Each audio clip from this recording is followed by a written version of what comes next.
নমস্কার, আমার ছোট্ট চ্যানেলে সাবস্ক্রাইব করে সঙ্গে থাকবেন। আমার আজকের নিবেদন শীত এলো, কবি সুনির্মল বসু। ধীরে ধীরে শীত নামে ধরণীর প্রান্তে, রজনীর শেষে আজ পেরেছি তা জানতে। ক্ষণে ক্ষণে বনতলে কনকনে হাওয়া চলে, ঝুরু ঝুরু কাঁপে পাতা, শুনেছি একান্তে। এলাম আবার যেন তুষারের রাজ্যে, ঝিমঝিম হিম ঝরে অবিরাম আজ্যে।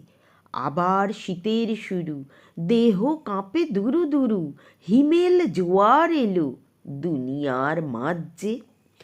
খোলা জানলায় দেখি নিরালায় রাত্রে, কেঁপে সারা যত তারা আকাশের গাত্রে। চেয়ে দেখি বারে বারে আকাশের ধারে ধারে, বাঁকা চাঁদ ভেসে চলে হিম নদী সাঁতরে। শীত এলো এবার নিতান্ত, শীতের বেশেতে যেন এসেছে কৃতান্ত।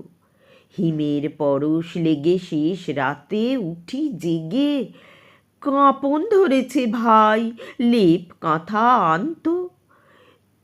গহীন রাতেতে জাগি তুহিনের স্পর্শে, উঠে বসে ভাবি আমি, কাঁপি থর থর সে। বরফের দেশ হতে হিমানি হাওয়ার স্রোতে, কে তুমি মোদের দেশে আসো প্রতিবর্ষে। ধোঁয়া আর কুয়াশার ওড়না যে সঙ্গে, দিন রাত হিম হাসি হাসো তুমি বঙ্গে। আবার মোদের দেশে এসেছ অতিথি বেশে, মেরুর আমেজ যেন আনিয়াছ সঙ্গে। নমস্কার, ভিডিওটি সম্পূর্ণ দেখার জন্য ধন্যবাদ।